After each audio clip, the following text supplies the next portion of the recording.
The Adventures of Sherlock Holmes by Arthur Conan Doyle. Adventure 8. The Adventure of the Speckled Band.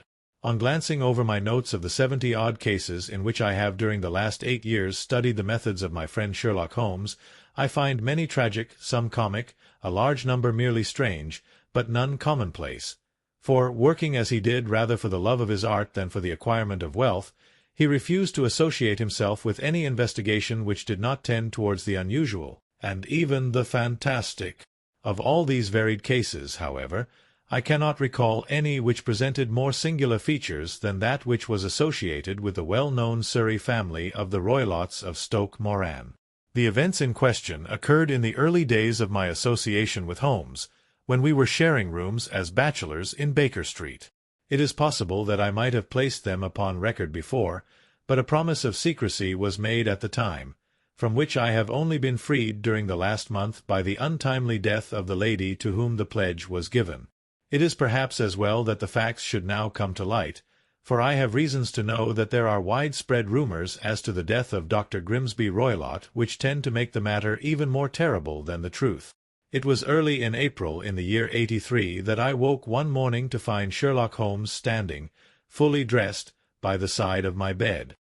He was a late riser, as a rule, and as the clock on the mantelpiece showed me that it was only 7:15, I blinked up at him in some surprise, and perhaps just a little resentment, for I was myself regular in my habits. "Very sorry to knock you up, Watson," said he, "but it's the common lot this morning. Mrs. Hudson has been knocked up," she retorted upon me, "and I on you. What is it, then, a fire?" "No, a client. It seems that a young lady has arrived in a considerable state of excitement, who insists upon seeing me. She is waiting now in the sitting-room." Now, when young ladies wander about the metropolis at this hour of the morning, and knock sleepy people up out of their beds, I presume that it is something very pressing which they have to communicate. Should it prove to be an interesting case, you would, I am sure, wish to follow it from the outset. I thought, at any rate, that I should call you and give you the chance. My dear fellow, I would not miss it for anything. I had no keener pleasure than in following Holmes in his professional investigations, and in admiring the rapid deductions, as swift as intuitions, and yet always founded on a logical basis with which he unravelled the problems which were submitted to him. I rapidly threw on my clothes, and was ready in a few minutes to accompany my friend down to the sitting-room. A lady dressed in black and heavily veiled, who had been sitting in the window, rose as we entered. "Good morning, madam," said Holmes cheerily. "My name is Sherlock Holmes. This is my intimate friend and associate, Dr. Watson, before whom you can speak as freely as before myself. Ah, I am glad to see that Mrs. Hudson has had the good sense to light the fire. Pray draw up to it, and I shall order you a cup of hot coffee, for I observe that you are shivering." "It is not cold which makes me shiver," said the woman in a low voice, changing her seat as requested. "What then?" "It is fear, Mr. Holmes. It is terror." She raised her veil as she spoke, and we could see that she was indeed in a pitiable state of agitation, her face all drawn and grey, with restless frightened eyes, like those of some hunted animal. Her features and figure were those of a woman of 30, but her hair was shot with premature grey, and her expression was weary and haggard. Sherlock Holmes ran her over with one of his quick, all-comprehensive glances. "You must not fear," said he soothingly, bending forward and patting her forearm. "We shall soon set matters right, I have no doubt. You have come in by train this morning, I see." "You know me, then?" "No, but I observed the second half of a return ticket in the palm of your left glove. You must have started early, and yet you had a good drive in a dog-cart along heavy roads before you reached the station." The lady gave a violent start and stared in bewilderment at my companion. "There is no mystery, my dear madam," said he, smiling. "The left arm of your jacket is spattered with mud in no less than 7 places. The marks are perfectly fresh. There is no vehicle save a dog-cart which throws up mud in that way, and then only when you sit on the left-hand side of the driver." "Whatever your reasons may be, you are perfectly correct," said she. "I started from home before 6, reached Leatherhead at 20 past, and came in by the first train to Waterloo. Sir, I can stand this strain no longer. I shall go mad if it continues. I have no one to turn to, none, save only one, who cares for me, and he, poor fellow, can be of little aid. I have heard of you, Mr. Holmes. I have heard of you from Mrs. Farintosh, whom you helped in the hour of her sore need. It was from her that I had your address. Oh, sir, do you not think that you could help me, too, and at least throw a little light through the dense darkness which surrounds me? At present it is out of my power to reward you for your services, but in a month or 6 weeks I shall be married, with the control of my own income, and then at least you shall not find me ungrateful." Holmes turned to his desk and, unlocking it, drew out a small case-book, which he consulted. "Farintosh," said he. "Ah, yes, I recall the case. It was concerned with an opal tiara. I think it was before your time, Watson. I can only say, madam, that I shall be happy to devote the same care to your case as I did to that of your friend. As to reward, my profession is its own reward, but you are at liberty to defray whatever expenses I may be put to, at the time which suits you best. And now I beg that you will lay before us everything that may help us in forming an opinion upon the matter." "Alas," replied our visitor, "the very horror of my situation lies in the fact that my fears are so vague, and my suspicions depend so entirely upon small points, which might seem trivial to another, that even he to whom of all others I have a right to look for help and advice looks upon all that I tell him about it as the fancies of a nervous woman. He does not say so, but I can read it from his soothing answers and averted eyes. But I have heard, Mr. Holmes, that you can see deeply into the manifold wickedness of the human heart. You may advise me how to walk amid the dangers which encompass me." "I am all attention, madam." "My name is Helen Stoner, and I am living with my stepfather, who is the last survivor of one of the oldest Saxon families in England, the Roylotts of Stoke Moran, on the western border of Surrey." Holmes nodded his head. "The name is familiar to me," said he. "The family was at one time among the richest in England, and the estates extended over the borders into Berkshire in the north, and Hampshire in the west. In the last century, however, for successive heirs were of a dissolute and wasteful disposition, and the family ruin was eventually completed by a gambler in the days of the Regency. Nothing was left save a few acres of ground, and the 200-year-old house, which is itself crushed under a heavy mortgage. The last squire dragged out his existence there, living the horrible life of an aristocratic pauper, but his only son, my stepfather, seeing that he must adapt himself to the new conditions, obtained an advance from a relative, which enabled him to take a medical degree and went out to Calcutta, where, by his professional skill and his force of character, he established a large practice. In a fit of anger, however, caused by some robberies which had been perpetrated in the house, he beat his native butler to death and narrowly escaped a capital sentence. As it was, he suffered a long term of imprisonment and afterwards returned to England a morose and disappointed man. When Dr. Roylott was in India, he married my mother, Mrs. Stoner, the young widow of Major General Stoner, of the Bengal Artillery. My sister Julia and I were twins, and we were only 2 years old at the time of my mother's remarriage.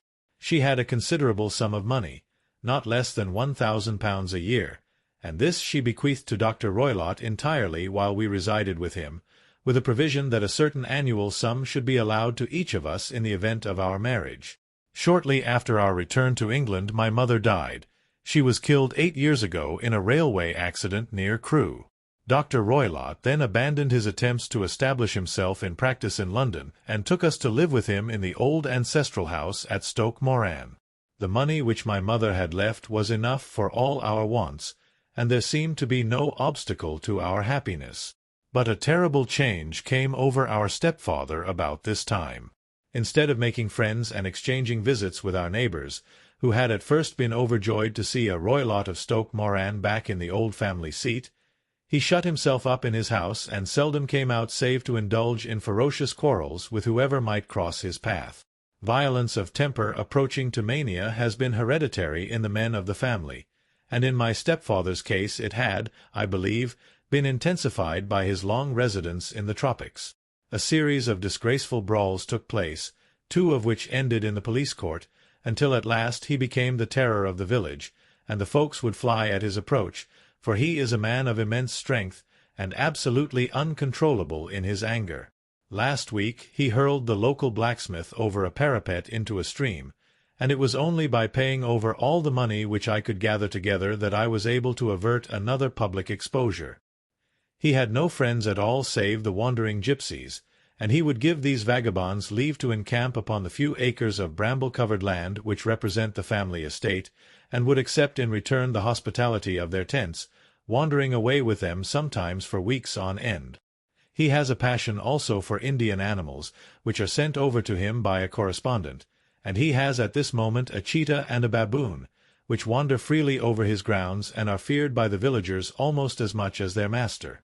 You can imagine from what I say that my poor sister Julia and I had no great pleasure in our lives. No servant would stay with us, and for a long time we did all the work of the house. She was but 30 at the time of her death, and yet her hair had already begun to whiten, even as mine has. Your sister is dead, then? She died just 2 years ago, and it is of her death that I wish to speak to you. You can understand that, living the life which I have described, we were little likely to see anyone of our own age and position. We had, however, an aunt, my mother's maiden sister, Miss Honoria Westphale, who lives near Harrow, and we were occasionally allowed to pay short visits at this lady's house. Julia went there at Christmas 2 years ago, and met there a half-pay major of marines, to whom she became engaged. My stepfather learned of the engagement when my sister returned and offered no objection to the marriage, but within a fortnight of the day which had been fixed for the wedding, the terrible event occurred which has deprived me of my only companion. Sherlock Holmes had been leaning back in his chair with his eyes closed and his head sunk in a cushion, but he half opened his lids now and glanced across at his visitor. "Pray be precise as to details," said he. "It is easy for me to be so, for every event of that dreadful time is seared into my memory. The manor-house is, as I have already said, very old, and only one wing is now inhabited. The bedrooms in this wing are on the ground floor, the sitting-rooms being in the central block of the buildings. Of these bedrooms the first is Dr. Roylott's, the second my sister's, and the third my own. There is no communication between them, but they all open out into the same corridor. Do I make myself plain? Perfectly so. The windows of the 3 rooms open out upon the lawn. That fatal night Dr. Roylott had gone to his room early, though we knew that he had not retired to rest, for my sister was troubled by the smell of the strong Indian cigars which it was his custom to smoke. She left her room, therefore, and came into mine, where she sat for some time, chatting about her approaching wedding. At 11 o'clock she rose to leave me, but she paused at the door and looked back. "Tell me, Helen," said she, "have you ever heard anyone whistle in the dead of the night?" "Never," said I. "I suppose that you could not possibly whistle yourself in your sleep?" "Certainly not." "But why?" "Because during the last few nights I have always, about 3 in the morning, heard a low, clear whistle.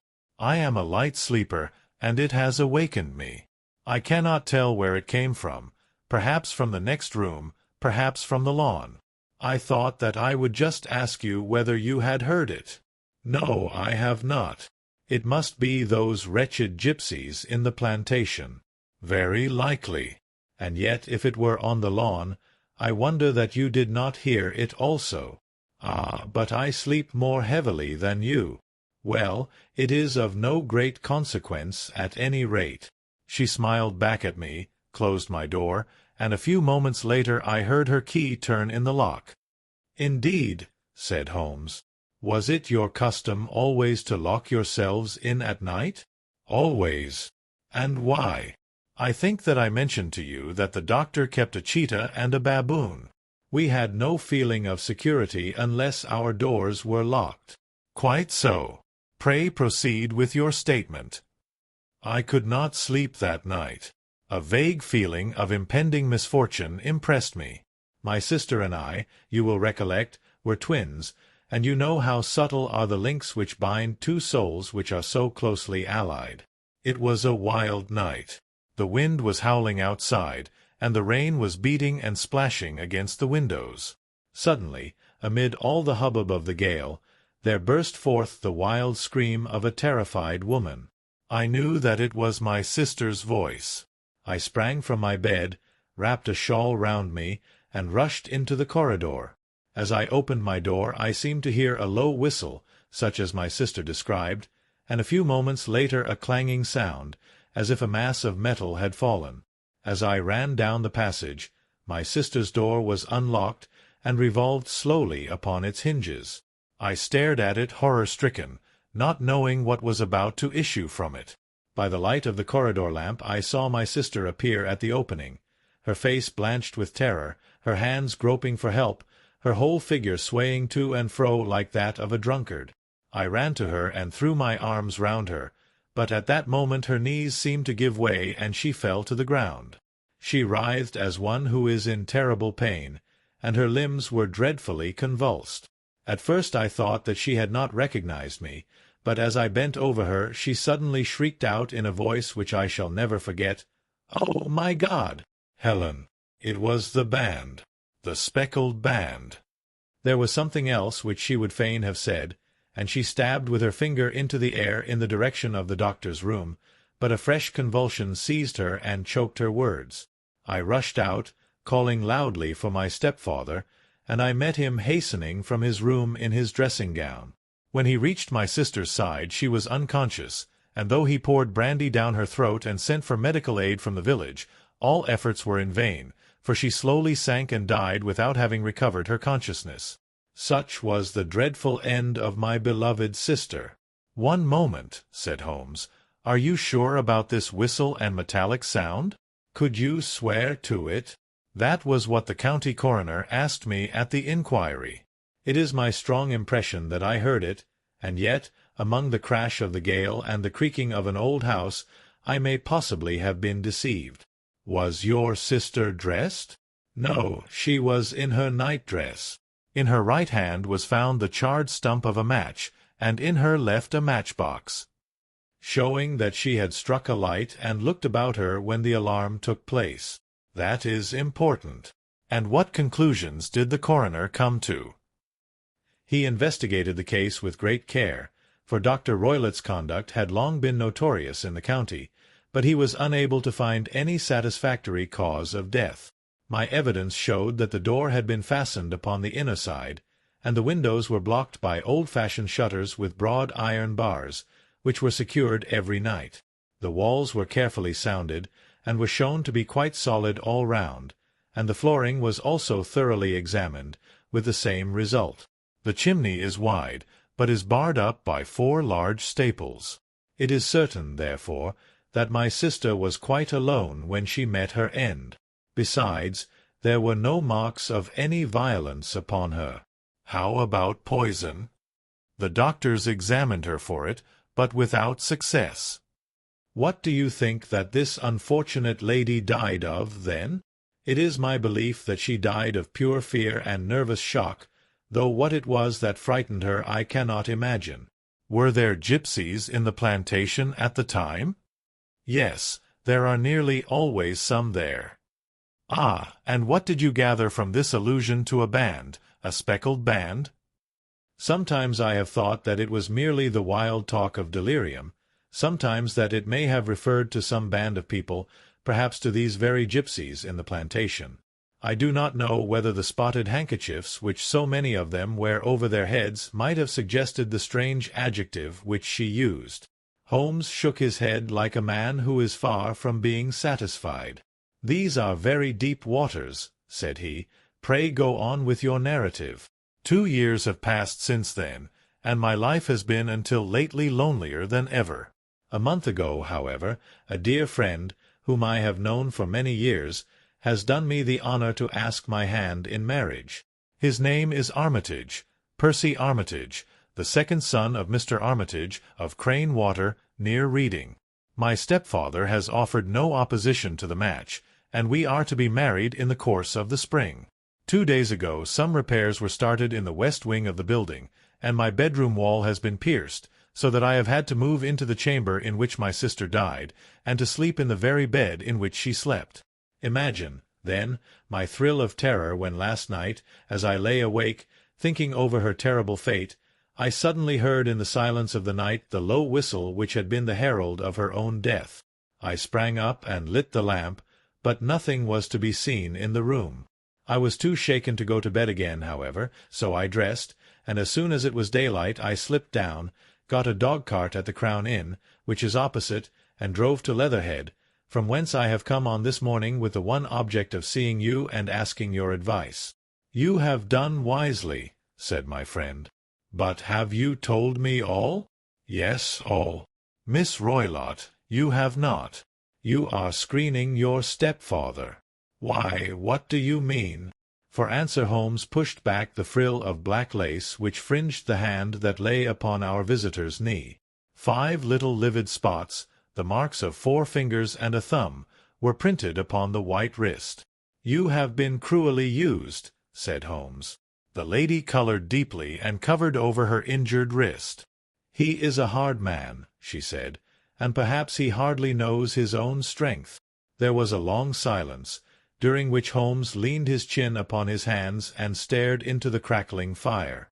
This is a very deep business, he said at last.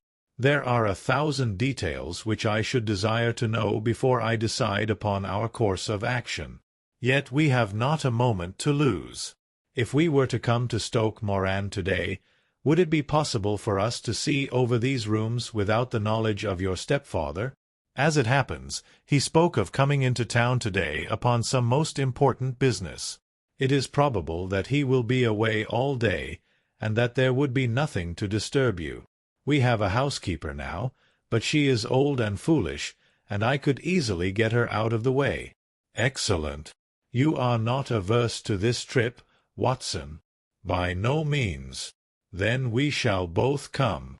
What are you going to do yourself? I have 1 or 2 things which I would wish to do now that I am in town, but I shall return by the 12 o'clock train, so as to be there in time for your coming, and you may expect us early in the afternoon. I have myself some small business matters to attend to. Will you not wait and breakfast? No, I must go. My heart is lightened already since I have confided my trouble to you. I shall look forward to seeing you again this afternoon. She dropped her thick black veil over her face and glided from the room. And what do you think of it all, Watson? asked Sherlock Holmes, leaning back in his chair. It seems to me to be a most dark and sinister business. Dark enough and sinister enough. Yet if the lady is correct in saying that the flooring and walls are sound, and that the door, window, and chimney are impassable, then her sister must have been undoubtedly alone when she met her mysterious end. What becomes, then, of these nocturnal whistles, and what of the very peculiar words of the dying woman? I cannot think. When you combine the ideas of whistles at night, the presence of a band of gypsies who are on intimate terms with this old doctor, the fact that we have every reason to believe that the doctor has an interest in preventing his stepdaughter's marriage, the dying allusion to a band, and finally the fact that Miss Helen Stoner heard a metallic clang, which might have been caused by one of those metal bars that secured the shutters falling back into its place, I think that there is good ground to think that the mystery may be cleared along those lines. But what, then, did the gypsies do? I cannot imagine. I see many objections to any such theory. And so do I. It is precisely for that reason that we are going to Stoke Moran this day. I want to see whether the objections are fatal, or if they may be explained away. But what in the name of the devil? The ejaculation had been drawn from my companion by the fact that our door had been suddenly dashed open, and that a huge man had framed himself in the aperture. His costume was a peculiar mixture of the professional and of the agricultural, having a black top-hat, a long frock-coat, and a pair of high gaiters, with a hunting-crop swinging in his hand. So tall was he that his hat actually brushed the crossbar of the doorway, and his breadth seemed to span it across from side to side. A large face, seared with 1,000 wrinkles, burned yellow with the sun, and marked with every evil passion, was turned from one to the other of us, while his deep-set, bile-shot eyes, and his high, thin, fleshless nose, gave him somewhat the resemblance to a fierce old bird of prey. "Which of you is Holmes?" asked this apparition. "My name, sir, but you have the advantage of me," said my companion quietly. "I am Dr. Grimsby Roylott of Stoke Moran." "Indeed, doctor," said Holmes blandly. "Pray take a seat." "I will do nothing of the kind. My stepdaughter has been here. I have traced her. What has she been saying to you?" "It is a little cold for the time of the year," said Holmes. "What has she been saying to you?" screamed the old man furiously. "But I have heard that the crocuses promise well," continued my companion imperturbably. "Ah, you put me off, do you?" said our new visitor, taking a step forward and shaking his hunting crop. "I know you, you scoundrel. I have heard of you before. You are Holmes, the meddler." My friend smiled. "Holmes, the busybody." His smile broadened. "Holmes, the Scotland Yard Jack-in-office." Holmes chuckled heartily. "Your conversation is most entertaining," said he. "When you go out, close the door, for there is a decided draught." "Oh, it is a matter of no importance, but I don't know why you should be so warm over such a trifle." "Warm? You'd be as warm, maybe, if you were as pestered as I am. When I pay good money for a good article there should be an end of the business, but it's 'Where are the geese?' and 'Who did you sell the geese to?' and 'What will you take for the geese?' One would think they were the only geese in the world, to hear the fuss that is made over them." "Well, I have no connection with any other people who have been making inquiries," said Holmes carelessly. "If you won't tell us the bet is off, that is all. But I'm always ready to back my opinion on a matter of fowls, and I have a fiver on it that the bird I ate is country bred." "Well, then, you've lost your fiver, for it's town bred," snapped the salesman. "It's nothing of the kind. I say it is. I don't believe it. D'you think you know more about fowls than I, who have handled them ever since I was a nipper? I tell you, all those birds that went to the Alpha were town bred. You'll never persuade me to believe that. Will you bet, then?" "It's merely taking your money, for I know that I am right. But I'll have a sovereign on with you, just to teach you not to be obstinate." The salesman chuckled grimly. "Bring me the books, Bill," said he. The small boy brought round a small thin volume and a great greasy-backed one, laying them out together beneath the hanging lamp. "Now then, Mr. Cocksure," said the salesman, "I thought that I was out of geese, but before I finish you'll find that there is still one left in my shop. You see this little book? Well, that's the list of the folk from whom I buy. D'you see? Well, then, here on this page are the country folk, and the numbers after their names are where their accounts are in the big ledger. Now, then, you see this other page in red ink? Well, that is a list of my town suppliers. Now, look at that third name. Just read it out to me. Mrs. Oakshott, 117 Brixton Road, 249, read Holmes. Quite so. Now turn that up in the ledger. Holmes turned to the page indicated. Here you are, Mrs.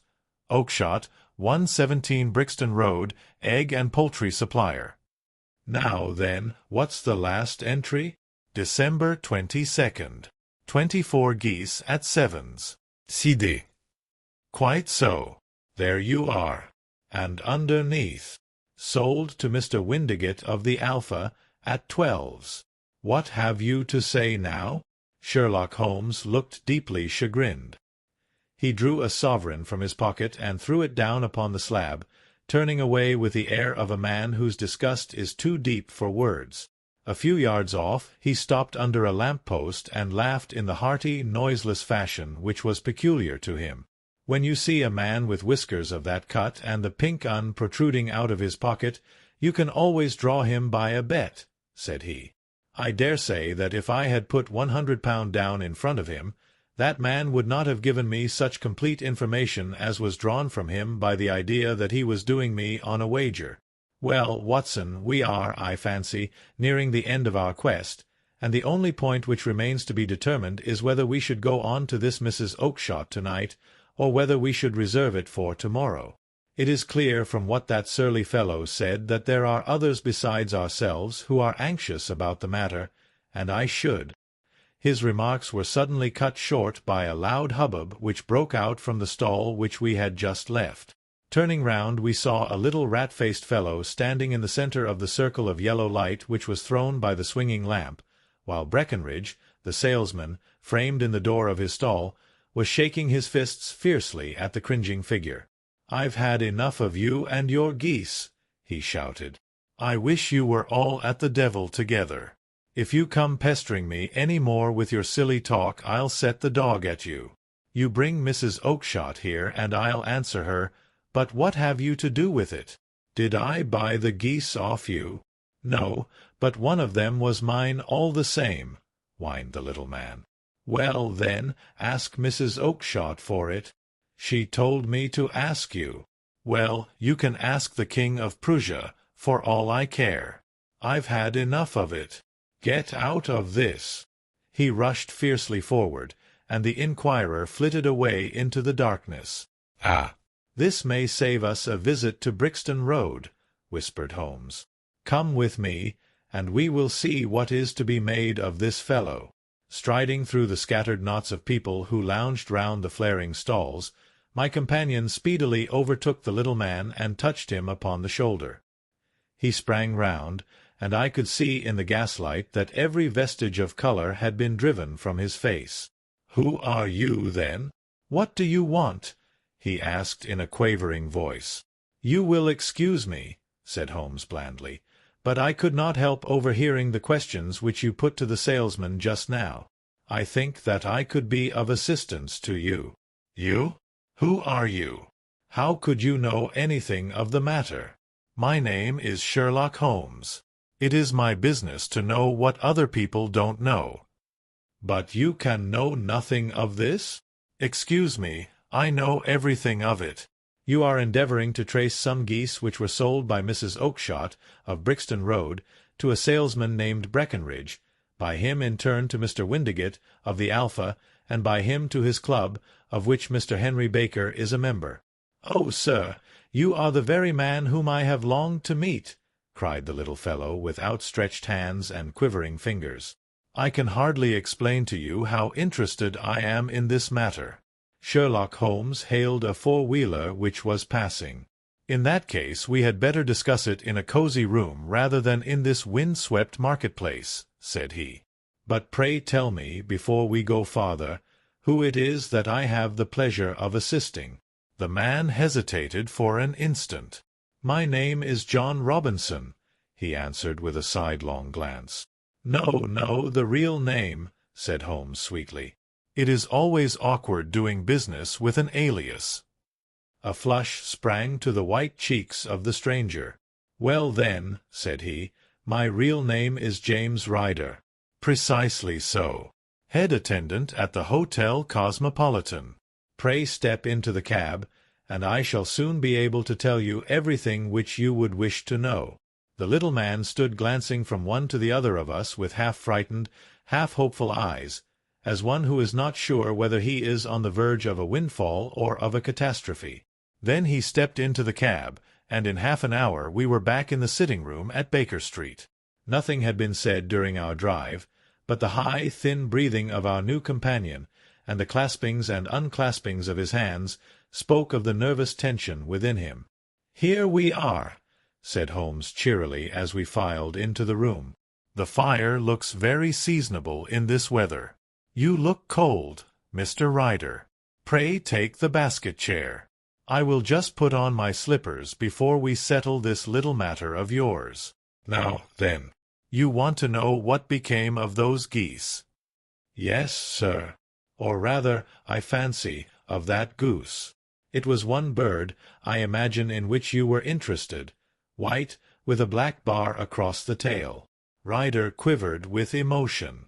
"Oh, sir," he cried, "can you tell me where it went to?" "It came here."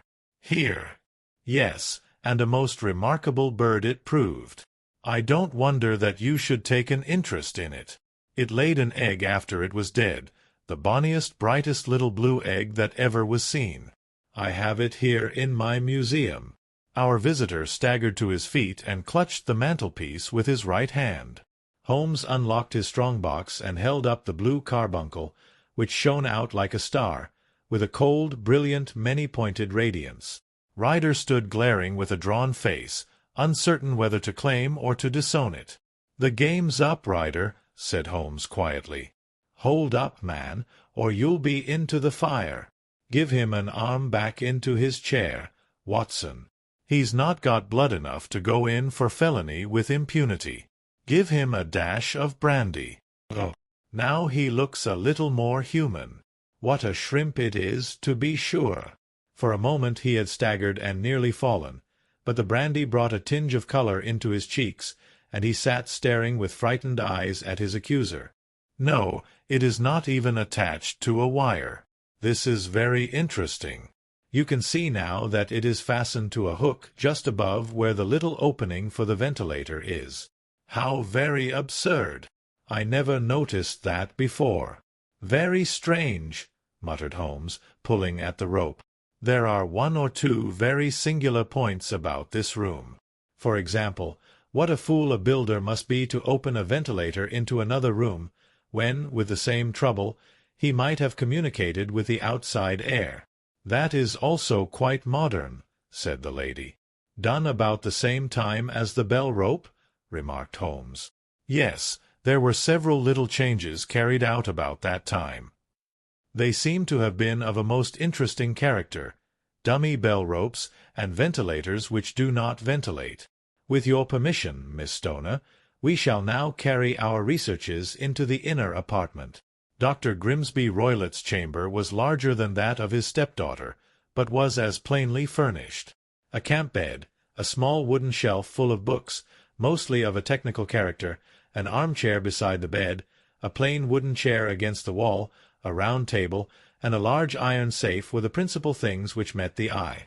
Holmes walked slowly round and examined each and all of them with the keenest interest. "What's in here?" he asked, tapping the safe. "My stepfather's business papers." "Oh, you have seen inside, then?" "Only once, some years ago. I remember that it was full of papers." "There isn't a cat in it, for example?" "No." "What a strange idea. Well, look at this." He took up a small saucer of milk which stood on the top of it. "No, we don't keep a cat. But there is a cheetah and a baboon." "Ah, yes, of course. Well, a cheetah is just a big cat, and yet a saucer of milk does not go very far in satisfying its wants, I dare say. There is one point which I should wish to determine." He squatted down in front of the wooden chair and examined the seat of it with the greatest attention. "Thank you.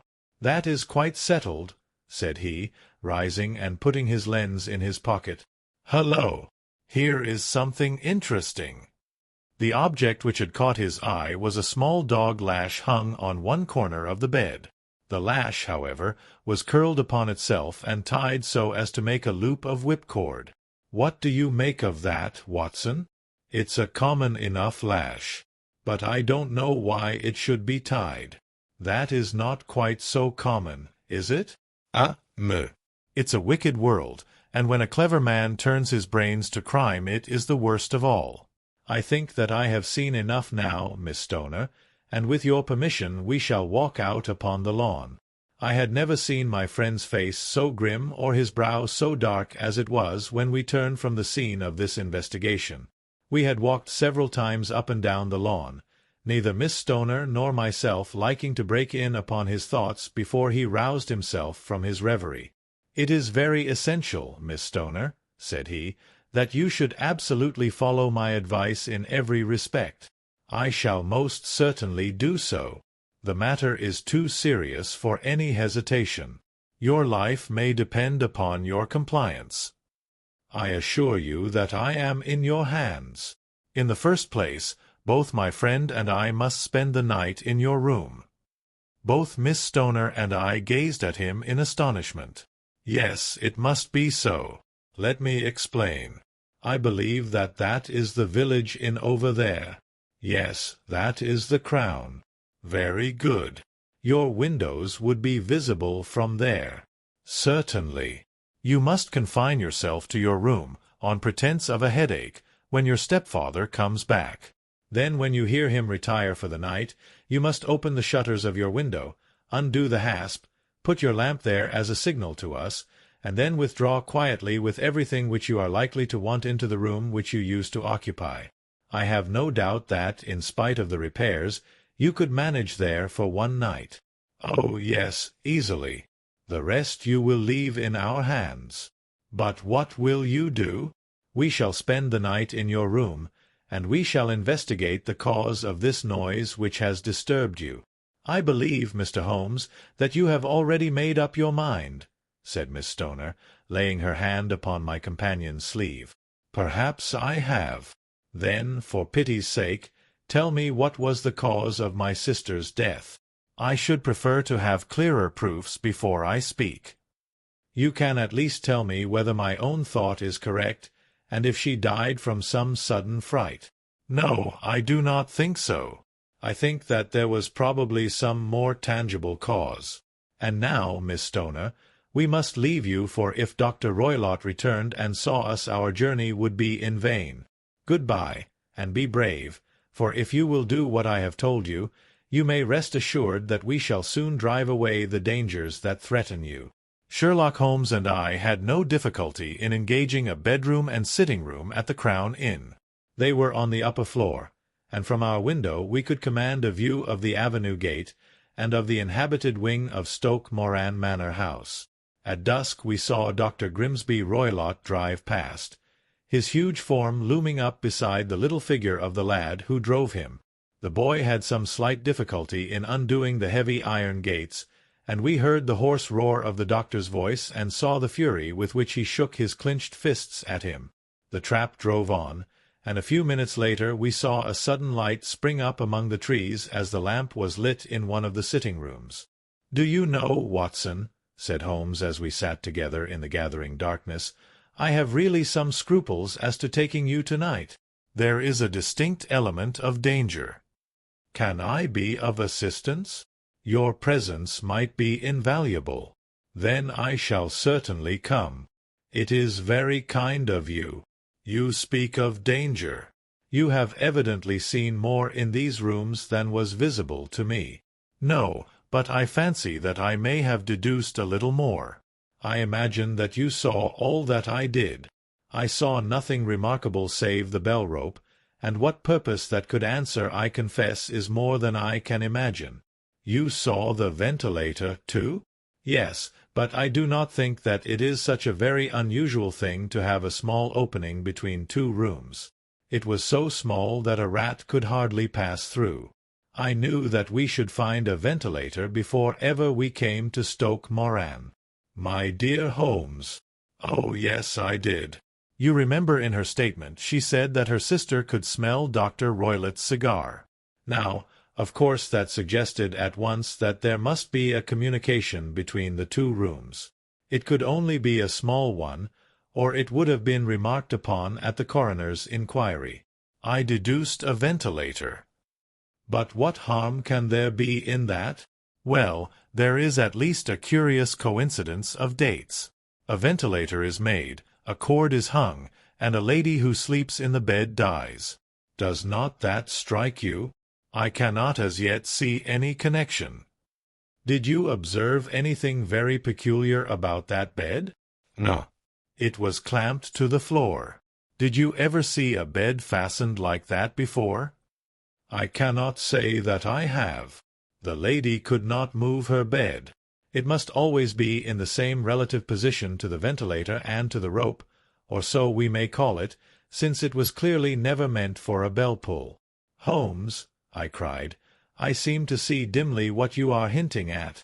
We are only just in time to prevent some subtle and horrible crime."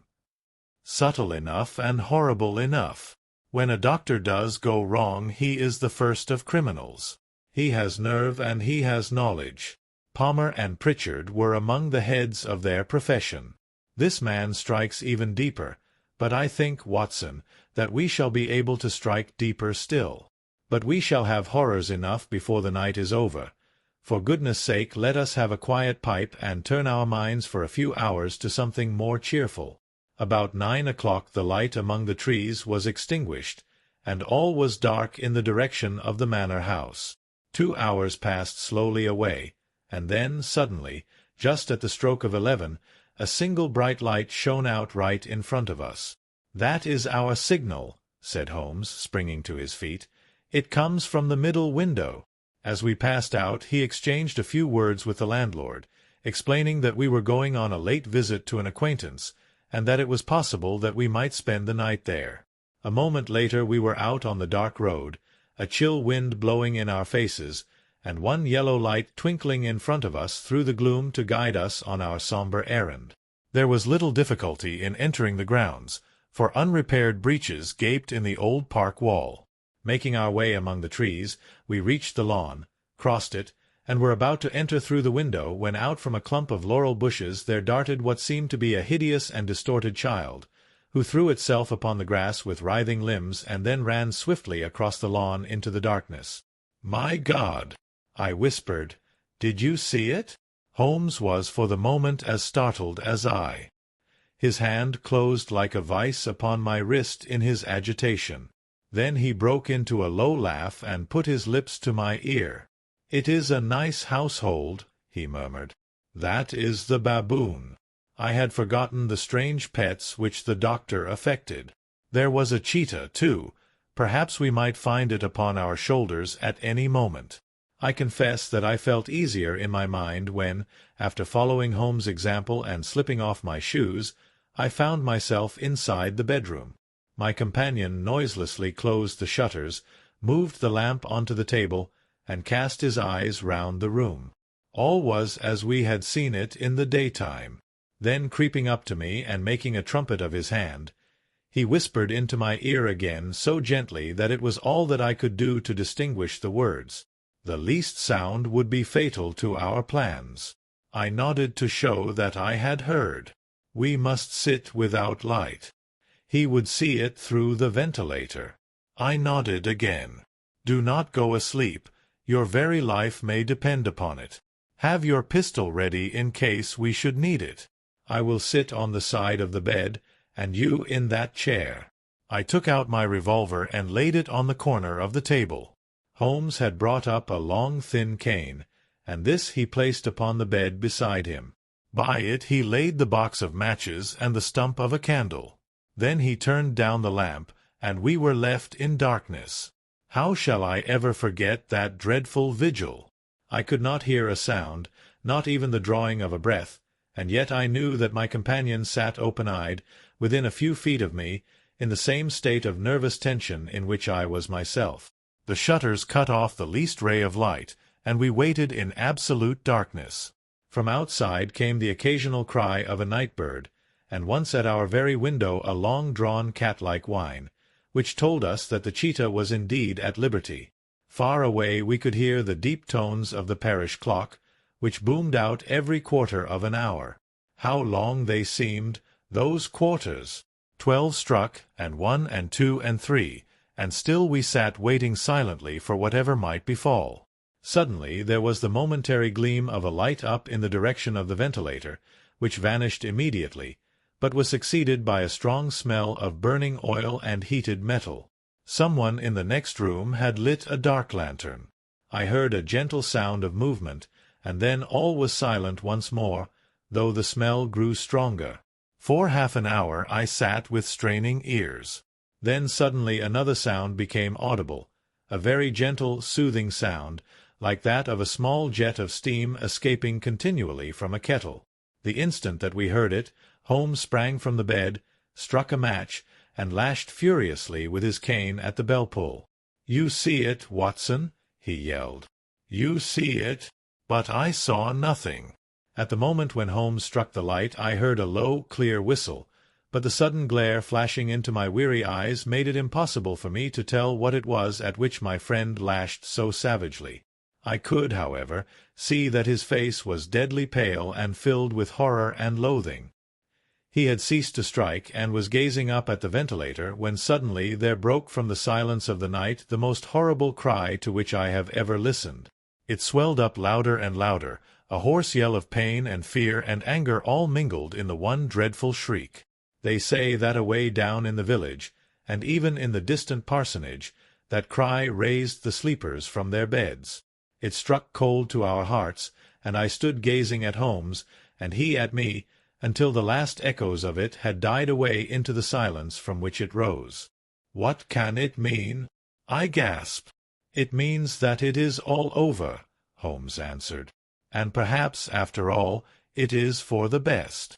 Take your pistol, and we will enter Dr. Roylott's room." With a grave face he lit the lamp and led the way down the corridor. Twice he struck at the chamber door without any reply from within. Then he turned the handle and entered, I at his heels, with the cocked pistol in my hand. It was a singular sight which met our eyes. On the table stood a dark lantern with the shutter half open, throwing a brilliant beam of light upon the iron safe, the door of which was ajar. Beside this table, on the wooden chair, sat Dr. Grimsby Roylott, clad in a long grey dressing-gown, his bare ankles protruding beneath, and his feet thrust into red heelless Turkish slippers. Across his lap lay the short stock with the long lash which we had noticed during the day.